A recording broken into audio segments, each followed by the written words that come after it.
let me see, it was 1950 I got married, so I got here before that. 1947 I came to New York. And I was sent here by my advisor from the social work department where I had majored, in which I had majored at the University of Kentucky. And I graduated in 46, and came up to learn what social work programs they had outside of Viper and Hazard, Kentucky. The only thing we had was welfare, and so I went to learn some new programs, and they sent me up to the Henry Street Settlement and to the summer camp, and we had a wonderful summer there with all the little children from Henry Street. I didn't know where Henry Street was. I went straight to the camp up in Croton and spent the summer. And then after the camp was over, they said, come on back for a few weeks and stay with us and see how you like the settlement.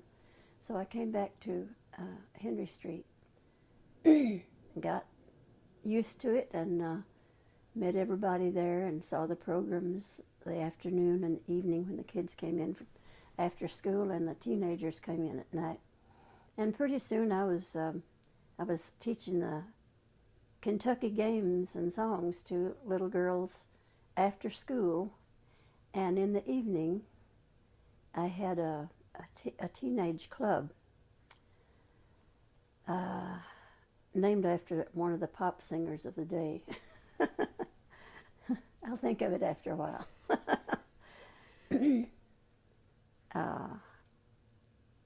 I stayed there, and then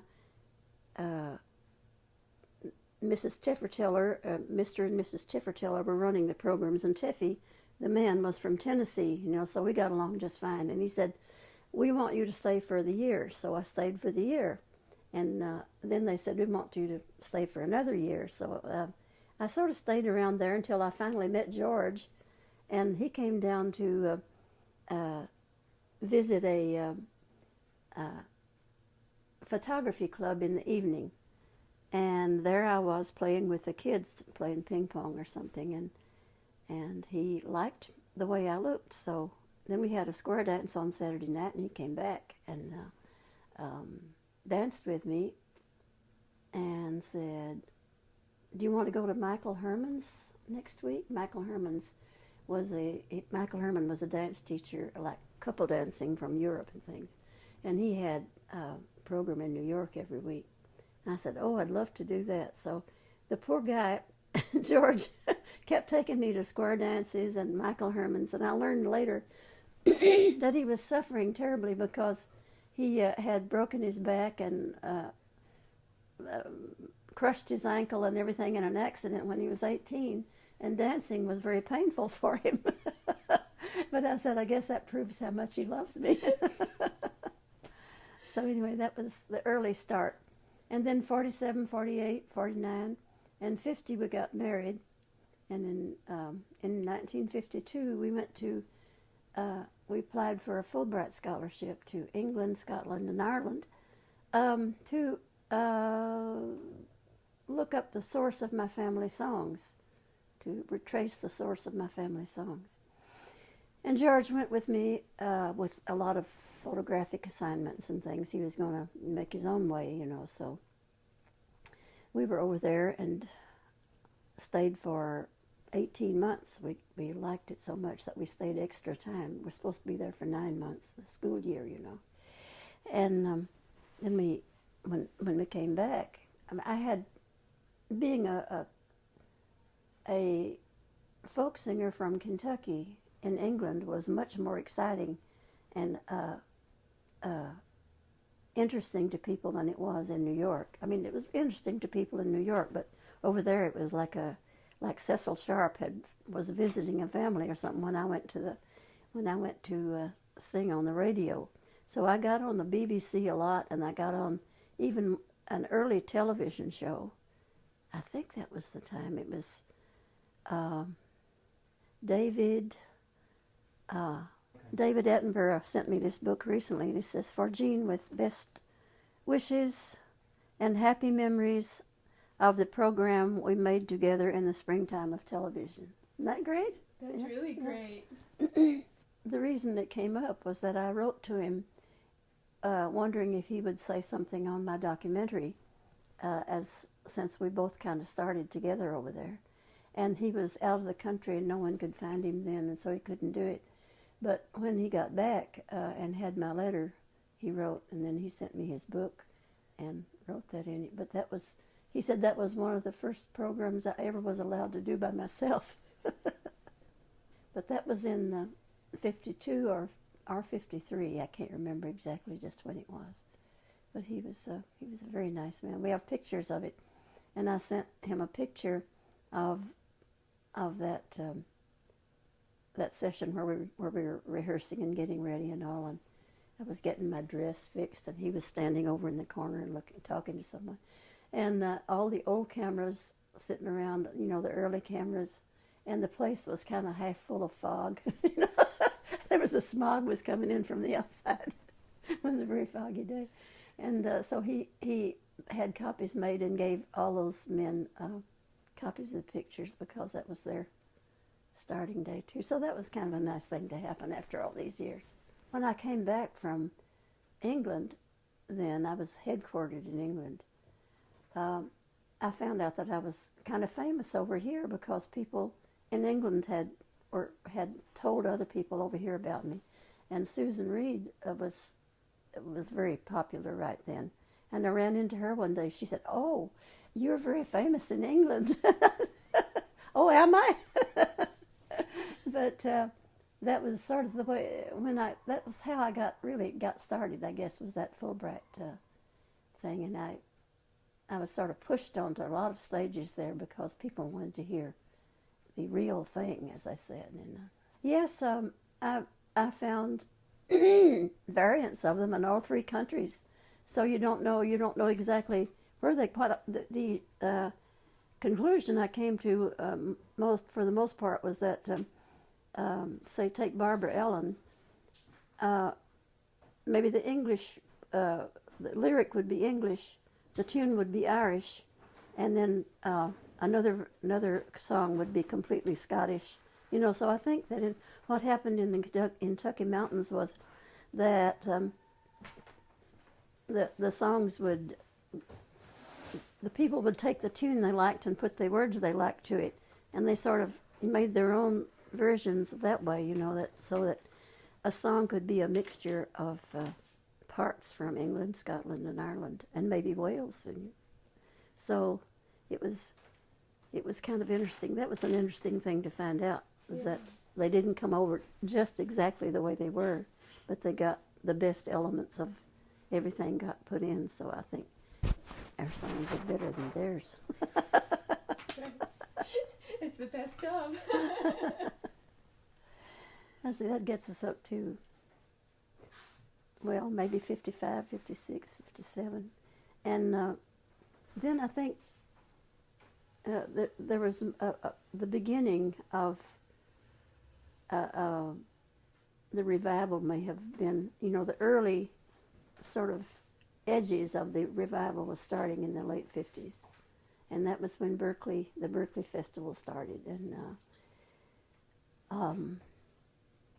I went out there and sang at that festival and met a lot of people and widened my horizons. And I think I went back to that festival for about 5 or 6 years straight after that. Well, what was going on right on our street, we lived in Bleecker and 7th Avenue South, little corner that comes down to a triangle edge there, and we lived right in that tip. Our building actually was that shaped. And over on the right, as you look down, was a wonderful bakery, so we had good smells all the time in our apartment. And then just around the corner was the Cherry Lane Theater, where the Clancy brothers were, at least Tom and Patty were there. The other Bobby and Liam hadn't come yet over from the old country, and they were doing a midnight. They were doing Irish plays there at the regular times, and they close at 11 or something, and everybody goes home. So we got the idea. We being George, me, Louis, a man named Louis Gordon, and another man named Louis Gordon. One was Lewis and one was Louis.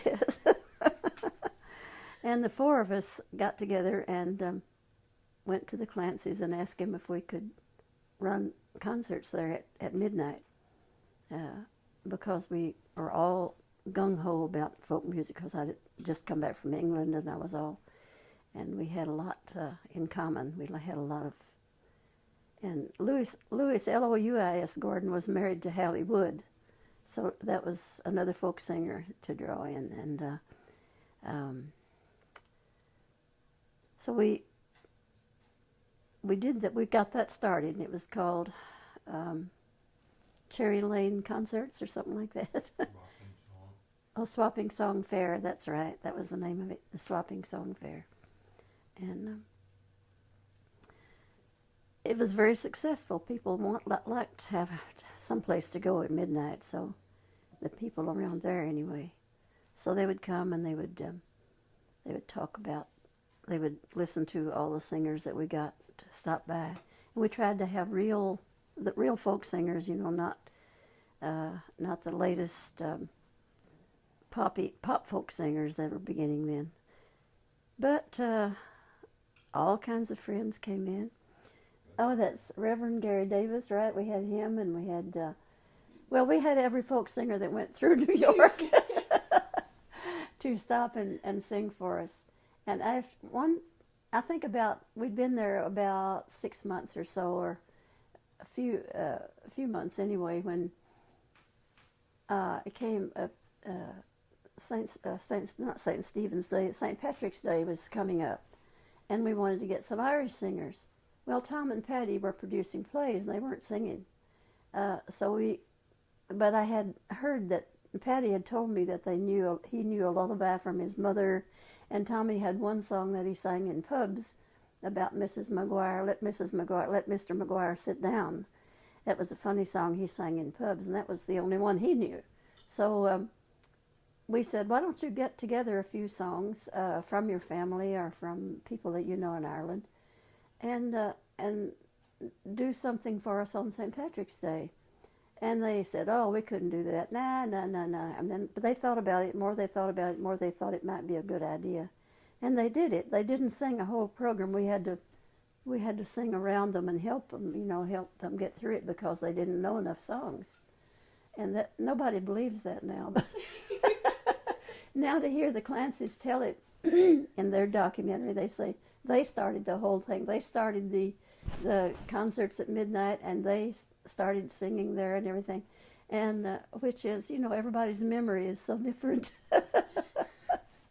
But we remember that we really urged them to sing, and finally they got their few songs together and they sang what they knew, and the audience just went wild over it. They loved it, because here was real Irish people singing Irish songs, and they being stage people, being knowing how to conduct themselves in a situation like that, really played to the audience, and their whole career got started right there. So we claim a lot of credit. Yes, there were some elections along then that people borrowed songs to sing at their marches and things like that. I remember being kind of put out by it, because why are they using a song that I sing, one of my songs, to make a parody on? But that's always been done. It's been done back in the 18th and 1700s. It's been done, and it took me a while to realize that. But in the beginning, I was mad about it. But then I realized that it was a normal thing to happen, and we had songs about Wallace. When everybody was wanting Wallace to win, all the Democrats were.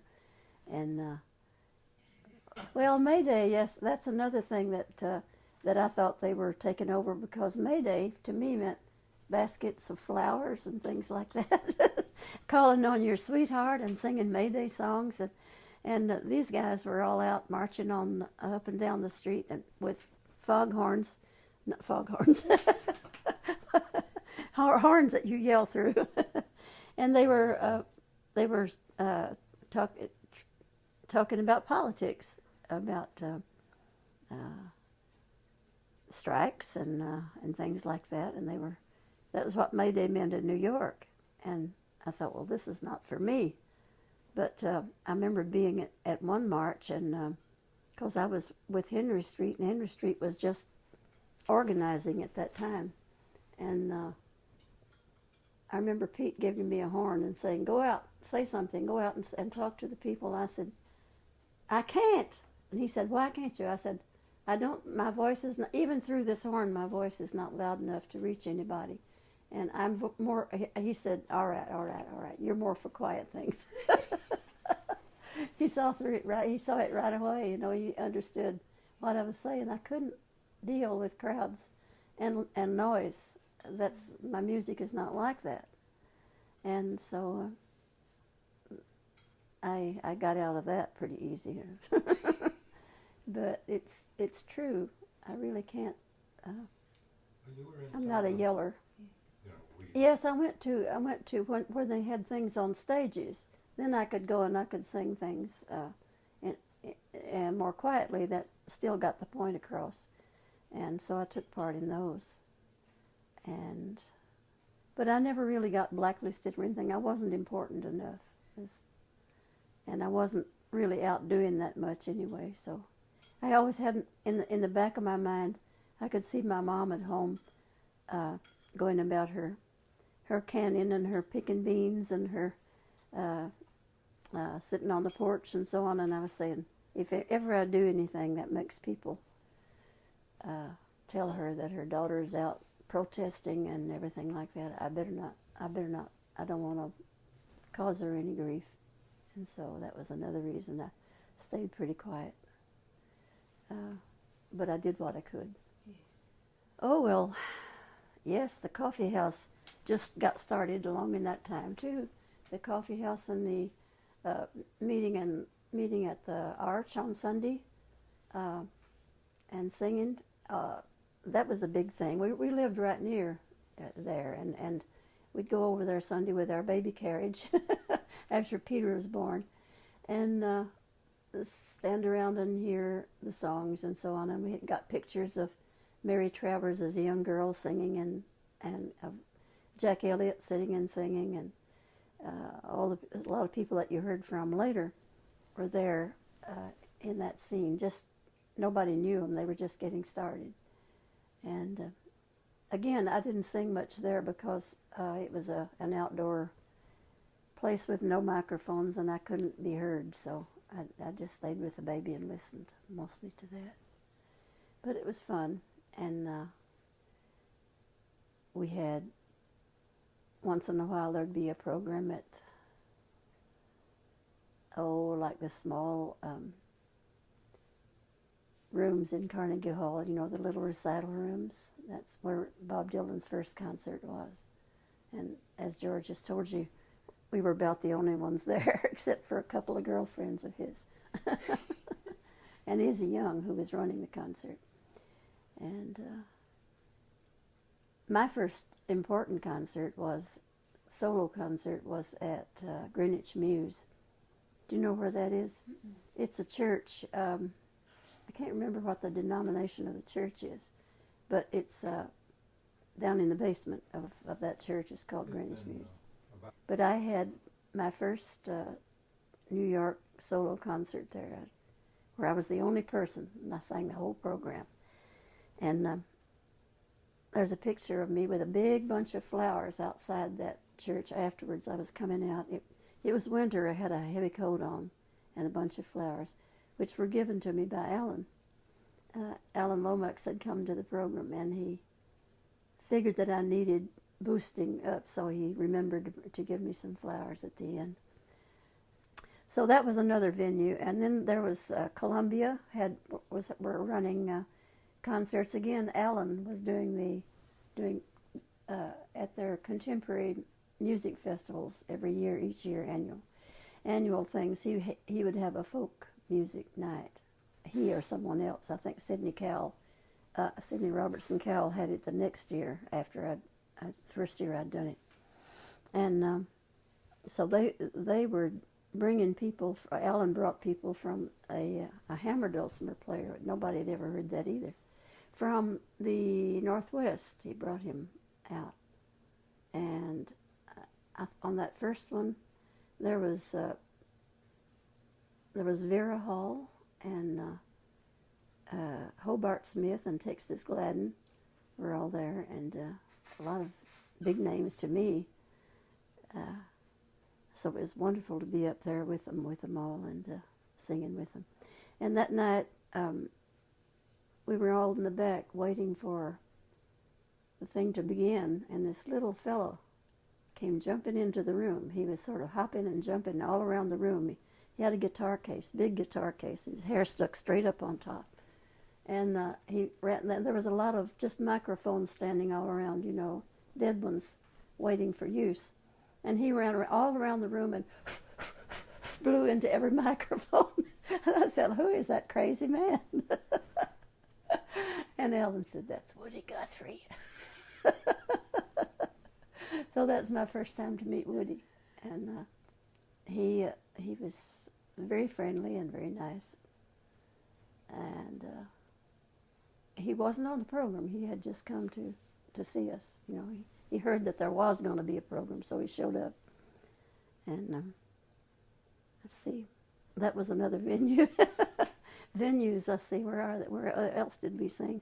1947, I came to New York. And I was sent here by my advisor from the social work department, where I had majored, in which I had majored at the University of Kentucky. And I graduated in 48 in people's homes and called house concerts. And that's still going on, too. It's when you go to a place and nobody's heard of you much, but you want people to, some of your friends want to get together, and then they invite other people, and you get a living room full of people, and everybody pays a little bit, and it's sort of one of the little perks that you pick up along the way if you're not very famous. Oh yes, we had people over there, yeah, and and then there were things like rent parties. Alan Block used to have rent parties where everybody would come in and leave $1 in the hat, and they would apply it toward their rent. And then for that, you could just all sit around in his loft and just sing all night, and sing and pick. And Alan gave me a guitar. Alan Block gave me my first guitar. It was a little tiny little small guitar like that, and I still have it somewhere. But those were the days when if you had something that somebody else could use, you just gave it to them. You didn't try to sell it or anything. You didn't put it on eBay. And there were lots of dances, and lot of good dances, country dances and square dances and things around town. I remember the people from Sing Out used to run dances. I remember Urban Silber he always had blue jeans, which were kind of dressing down in those days. They're very famous, very comfortable and popular now, but in those days it was always like you were being country if you put on blue jeans. So he'd have his blue jeans and his old shirt sort of off the shoulder, and he'd have a big red bandana sticking out of his back pocket and one tied around his neck. And everybody tried so hard to look like old country people, But they had good times, I guess. Yes, I guess I did my first recording, like in that Jack Holzman was a student. Where was it? Somewhere in Pennsylvania, and Swarthmore maybe, or not maybe.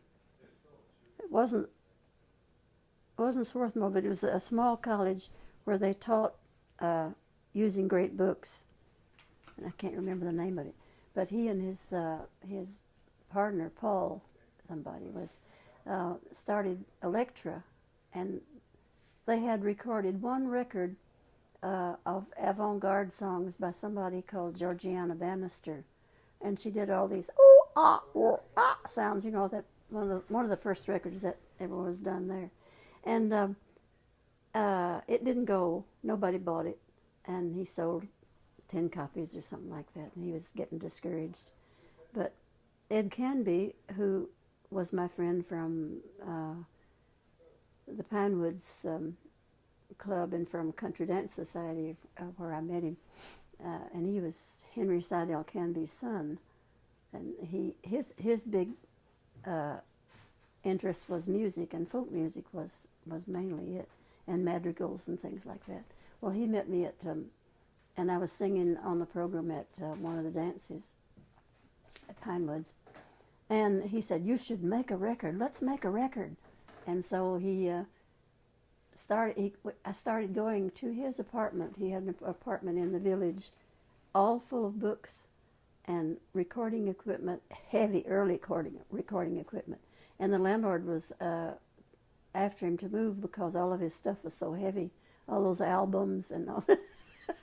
They were just breaking the floor down, you know. So, anyway, I'd go there, and we would record a ballad or two, and then he told Jack about it, and Jack started coming to the recording sessions. And so we recorded it in his living room. That was the first record, Jean Ritchie singing songs from her Appalachian family, or some big mouthful, you know. And then the next place we went to was a church basement near Henry Street, when it was easier for me to record after work, while they would come down, and we'd go to the church basement over, Episcopal church basement across the street, and we recorded some of it there. And it was done in several sessions over 6 months or so. You know, we weren't hurrying or anything. And so the record came out after I had gone to England on the Fulbright in 1952. The record came out, and I heard from Jack. I still have the letter upstairs somewhere. I think it's going to be a great hit. We have already sold 100 copies. He was so happy. And I was happy too. I was really tickled. And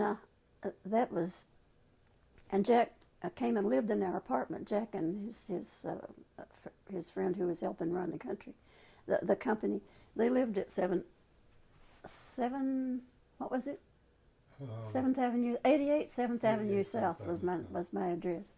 They lived and took care of our apartment while we were gone, and but that was, let's see, Jack was just a what I called a callow youth then. He was about 17 or 18. It seemed to me he may be a little older, and his father had given him the money to start this record company with.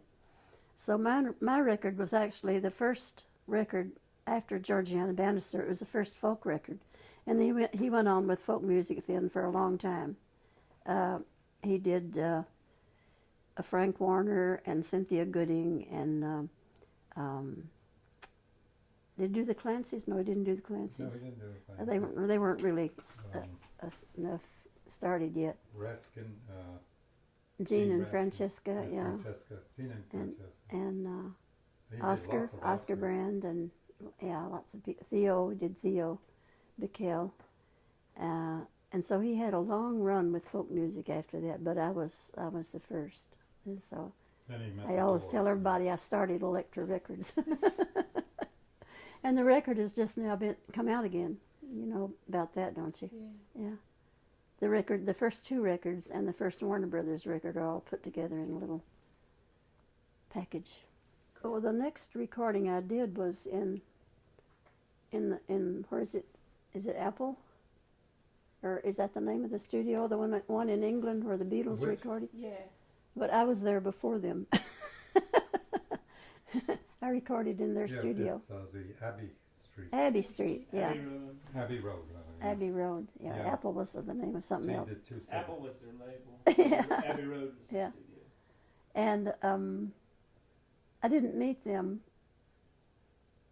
but I think we saw them, didn't we? We just, But the fellow who recorded him, George Martin, he worked on Gene's Mhm, record. yeah. Oh, is that right? That's before Langstaff, and before maybe Langstaff was there before me. I don't know, but we had a lot of fun making that records over there. That was There were 78. they were records for his master's voice, and it's just like three little records, and there were three songs on one side and three on the other. I think I just did one a record, but the BBC did that for me. And then coming back here, let's see, multi-track. Did we do multi-track? Yeah, that was. And actually the one. Was that Clearwater's Remembered, or Yeah, was it? it was Mhm. remembered. Yeah. Yeah, that was. A lot of it was with the musicians, but there was some where they added Mhm. tracks. So What year was the Abbey Road?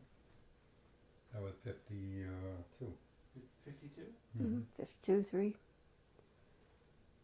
I remember one of the sessions on that first Sire record.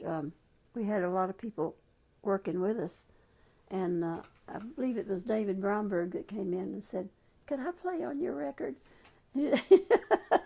And I said, "Oh, we have so many. I don't think we can take another." I turned him down. He said, "I don't want any money. I just want to pick, you know." I'll never live that down. Yeah. Well, yeah, he was on I a did lot of cover my this. my early records, and Marshall Brickman was on my record too with David, one of the Folkways ones. I think it was the one I remember is Precious Memories. Yeah, they were on. They were on that, and Marshall Brickman went on to be a great film writer and got very famous on his own. He was trying to be a comedian in those days, besides being a musician. And he was very funny. Everything he said was funny. He was really a comedian. I don't know how it started. It was there a long time before I got there. It was Mo, you know. Mo Ash, yeah. Moses Ash. What was his father's name? Sholem? Sholomash. Sholem Ash, yes. Mo was just interested in music and in ethnic things, in speech and things from different parts of the country and the world. And he did a fantastic amount of work putting it all down, and probably never made any money, but everybody always thought he was making $1 million off of my record, you know. Oh yeah, I think the Doors we was the never first listened to one the we Doors. really noticed, but we never paid much. We had the Limelighters, and we knew them too. We knew the That was a Limelighters, sort yeah. of No, I just thought he was moving on. You know, that's what people do, who want to follow the trends, and he was doing it, so it didn't bother me. But it was something that I wouldn't do. I never thought that I was important enough in folk music or in music to try to do that. So I just kept singing what I knew and did the best I could with that, and was always kind of happy that I wasn't a household word. You know,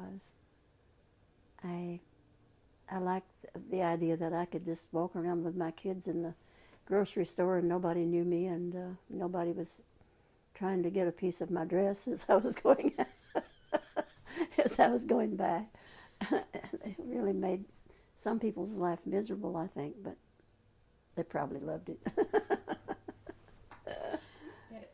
Yeah, I was had a phone call one day from Theodore Bickel, and he was with Pete Seeger, and the two of them were sitting there at George Wean's office, I guess, and they were trying to get together the the foundation, trying to make the foundation work, get it started. And they asked me if I would be on the board or a trustee. And I said, well, if I can help, I'll do anything, I will. So I went, and then they asked Clarence Cooper, and I can't remember the other three, but I can look it up for you. I've got it somewhere.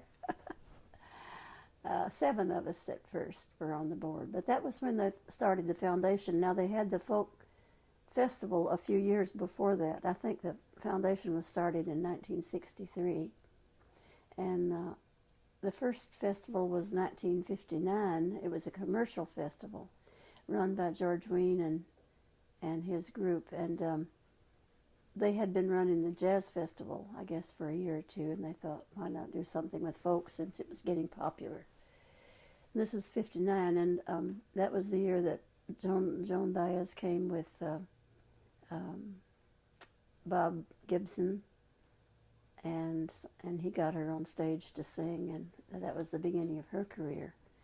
But that was the first one. That was the first time I had ever heard the Kingston Trio, and they were there. And Frank Warner, me, Oscar, the crowd from Greenwich Village were all there. And we had a wonderful time, and I hope this is going to go on, because it was so big and so wonderful. So 60. There were other festivals in 60, 61, and 62, I believe. But in 63, they started the foundation, and more people had a hand in planning it. At first, it was just George Wein and his office that were doing it. And they did a good job. They did ask nice people and everything. But when we all got together, it was a little harder because there were so many opinions, I guess. At least George Wein seemed to think that. But anyway, we went on and ran the next festivals then from 63, 64, 65, 66, 67, and 68. And then 69, I think, is the year that we got as far as getting the program planned and printed, the program booklet. I still have the program booklet, but it didn't happen. The festival didn't happen because the town had passed some kind of legal ban on it, and we couldn't have it that year. So all that planning and everything was down the drain. But for those few years in the 60s, the Newport Festival was the place to be in the summer, in the late summer. It was in August, I think. Well, that was the year that Arlo Guthrie's Alice's Restaurant had come out, and it was a big deal. And Arlo was a young, skinny boy then, with long black hair and really cute. And he came out at the very end, and he was sort of last on the program, I think. And he came out and he started to sing Alice's Restaurant. Well, the crowd just went crazy, they had been waiting for it so long, all the night through they'd been waiting for Arlo to do that. And he came out and he sang, and he was a great success. And then we had to end the festival. We had to end the night. And I think it was the whole festival. I'm not sure. I think it was the night. And Pete was backstage, and we were all backstage. And backstage was where all the deals were made, So, but I was one of the only ones that used to go out and listen to the music. All the rest of them were back there wheeling and dealing. But Pete was back there, and I was back there. And he was saying, all right, Gene. I said, all right, what? He said, go on out there and end the festival. I don't know why he picked me. I don't know why, because this was, they were tearing the place down, so I guess he thought maybe I could somehow do some magic or something. I was not the one to pick. I didn't think. I thought Pete should go out there. Or Arlo should do an encore, a quiet encore. That would be what to do.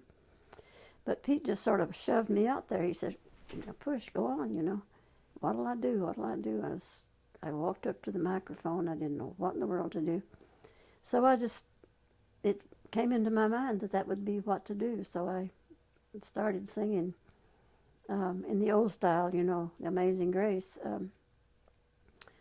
And I sang the first verse without any lining out, and then I began to line it out and give the words to the audience.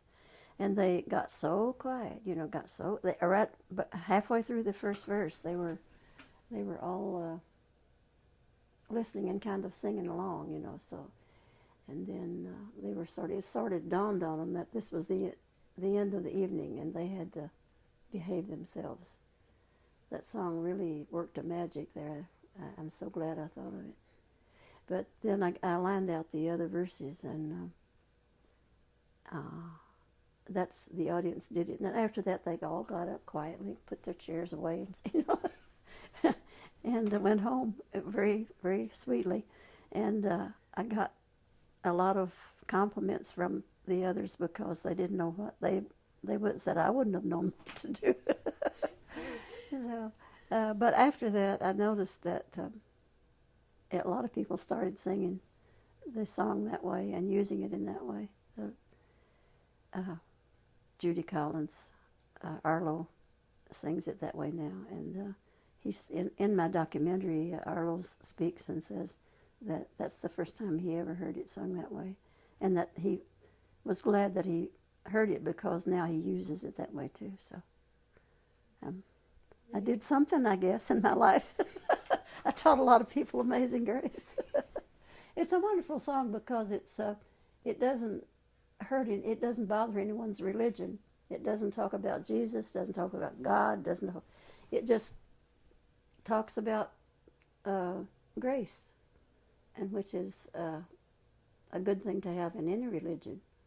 It's a wonderful song for that reason only.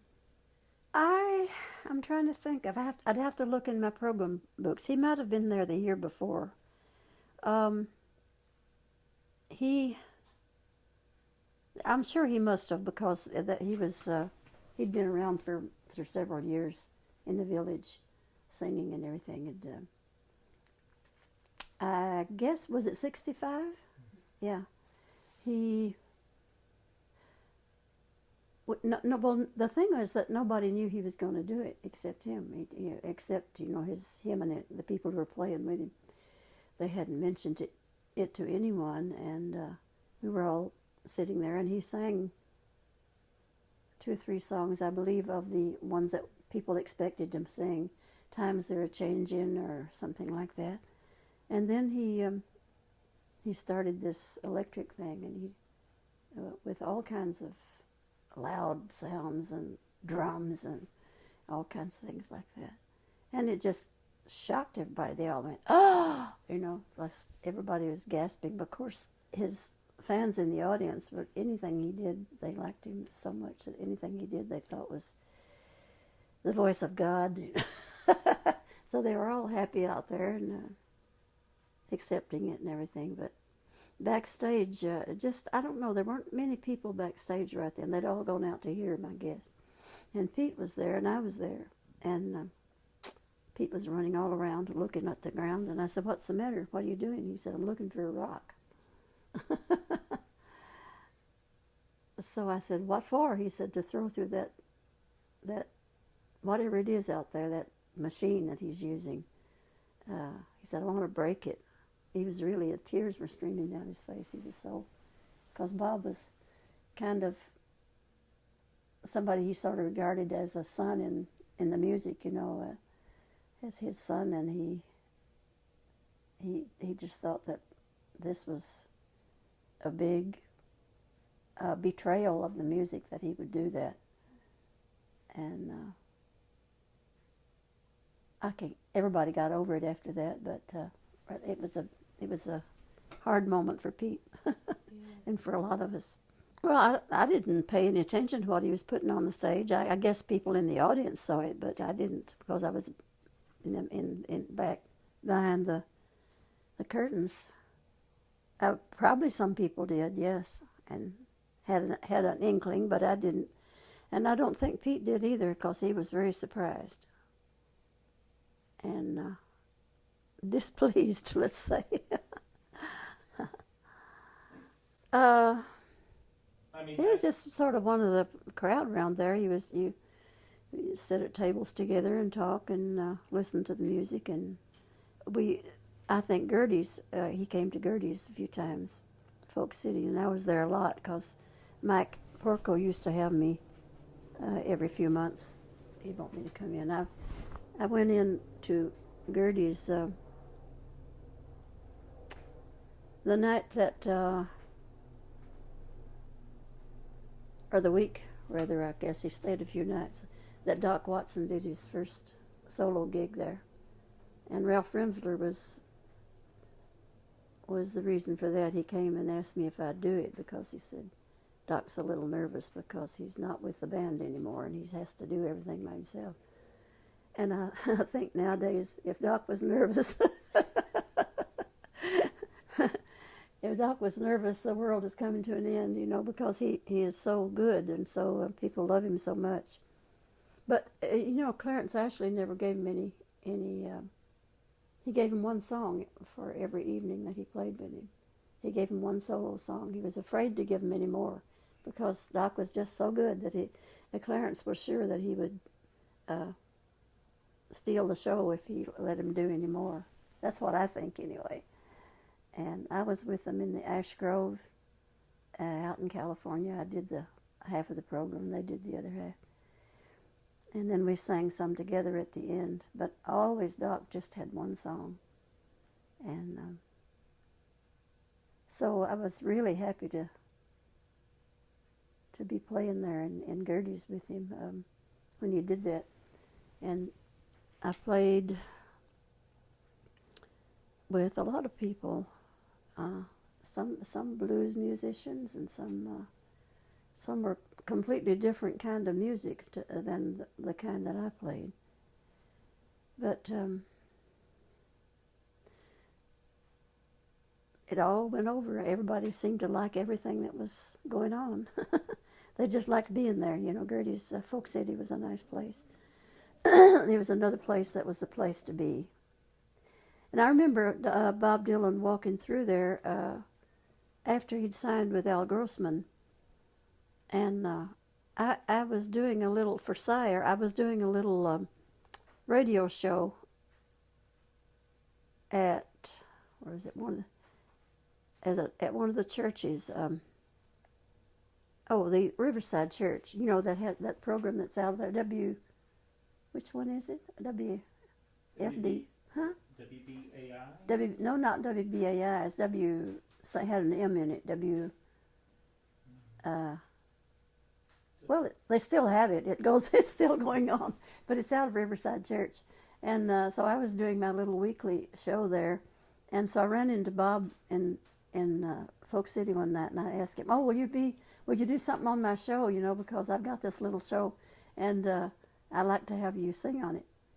And he said, "Well, I'd like to, but you know, Al don't want me to do things like that." He says, "He don't want me to sing for other people." I said, "All right, it's all right with me." But I was surprised, because I thought that he would like to, you know.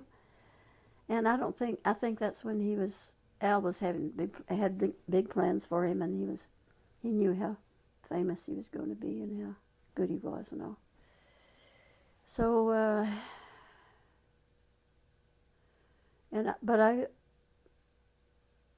we used to be together a lot in all the scenes there, all the doings and happenings. Bob seemed to be a shy person, a very shy person. He never came jumping into a room and taking over or anything. He just was sort of hung out in the corner until someone noticed him. And I remember going to a concert one night at, I believe it was somewhere like Carnegie Hall, and that we had free seats, and so we were sitting on the front row, you know, where all the freebies sit. And we came down to the front row and we were finding our seats and so on. And Bob was on the program and some other people. I wasn't on the program that night. So these two smiling middle-aged people came over and said, "Oh, we'd so love to meet you. Bob's spoken so much about you." I said, "Oh, yes. What are your names?" They said, "Oh, we're Mr. and Mrs. Zimmerman. We're Bob's parents." They had come to New York, and they had come to his program. But so I've met them. I met Mr. and Mrs. Zimmerman. They were real sweet people. Yeah. I never saw them again. That was at Cafe Lena. Don McLean was there one night, and he wanted to play. We let him, didn't we? Didn't he play? Didn't he? I let him play, didn't I? Yeah, what happened was he did the he was just beginning, and he did the intermission thing. Yeah, but they didn't usually have an intermission thing. Lena just asked if he could play a few songs because he wanted to have an audience. He wanted to see how they liked the music and so on. I said yes. So he sang 2 or 3 songs there. They liked him all right, but I guess they were local people, so they didn't think too much of him. Right. Yeah. That's just the kid down the block, you know. Exactly. So one last question about Newport. Did you have any feelings about the festival going in a more commercial direction? You know, Well, it was something we couldn't really do much about because that was the way times were going. They were right then, and we kept telling each other, "Well, you have the big names, and then you force them to listen to all the other people too, you know, which made sense in a way. We used the big names as a draw, and the big names knew they were being used as a draw, but they wanted to be there anyway. Everybody got $50 a day. Nobody got any more. So if you were a big name, you'd had to come because you wanted to be there. And nobody turned us down. Everybody came, and the people whom nobody had ever heard then were able to have a big audience, and we thought that was important enough to go along with it. And there was an interesting thing too that people like Johnny Cash and Bill Monroe came just because they were looking for a different audience. oh, interesting. Yeah. Yeah, they really enjoyed singing for just folks. Yes, it was a very exciting time. I remember who was the old man that used to go around town with, that everybody listened to, and Moondog? Moondog. Moondog was around very much. He was very, very popular right then, and he would you couldn't sit in a restaurant or any place in the village unless after a while here'd come Moondog, and he'd come in and he'd hand out all of his leaflets. And did he ever sing? He sang, didn't he? Didn't he? He did a recording. He did some music. Of his music that he had sort of written. Yeah. Songs that he had written, wrote right? poetry, and I was shocked once because I bought one with, handouts, and it was as anti-Semitic as could be. It could have been more anti-Semitic. Yeah, but he was he was a hero anyway, no matter what he was saying. You know who he is? Yeah, I know. He actually lived with Philip Glass for a while. Okay. Yeah, I know very well. Oh, Moondog.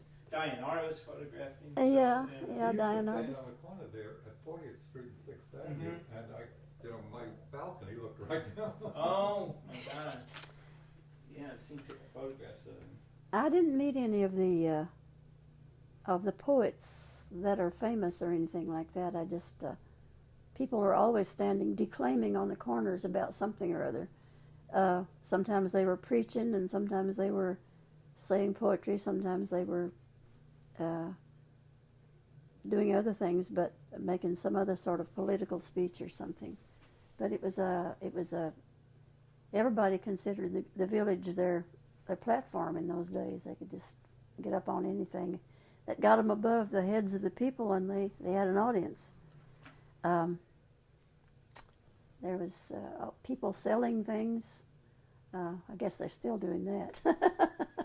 Little things that danced and so on.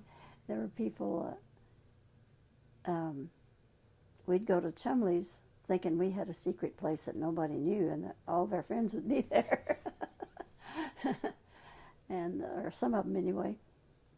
You'd go into, see, what was the place that was sort of famous for, if you had a new record, you'd go there to celebrate the new record. Bottom line, probably. No, the Bottom Line, maybe. I was thinking about something else, but I remember going to this place one night and when one of Rosalie Sorrell's records was coming out, and Johnny Cash was there, and he said, "Well, Ritchie, when are you going to write me a song?" I said, "Okay." So I went home and I sent him a song, and he didn't like it. But somebody else recorded it, so it was all right.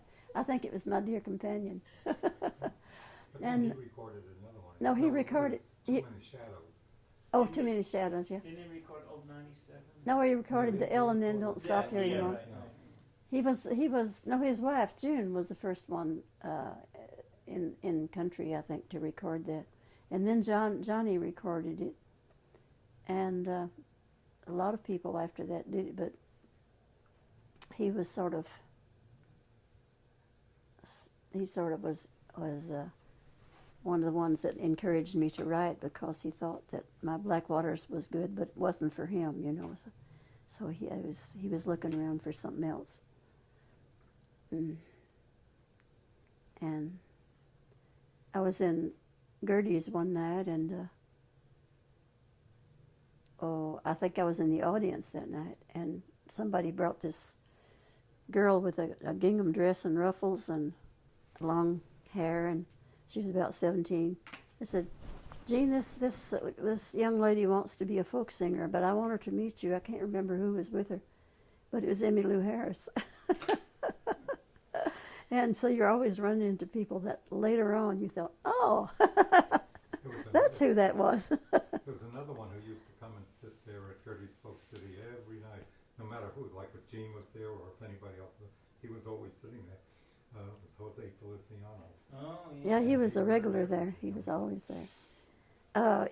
But everything, you could go through the village and just find a lot of different, you could go to the arts being expressed. You could go to the fair that they had with all the pictures on the street, you know, and there'd be a cartoonist drawing people's pictures. I've got one downstairs that he made of me in those years. And people would be painting right there and showing you how they do their work, and then somebody'd be singing over in the other corner, and it was a very exciting place to be, and a little confusing sometimes. But people said, how did you relate to New York? And I thought, well, if I had got into the village when I first went up there, I probably would have run home screaming, you know, because I wouldn't have been able to stand it. But since I got started with older people in the settlement, and I lived in the settlement, and I just sort of went out once in a while and saw a little bit of New York here and there and other, that I was able to take it once I get there. Not only take it, but really enjoy it. A very quiet part of it. I didn't do much, but I survived anyway.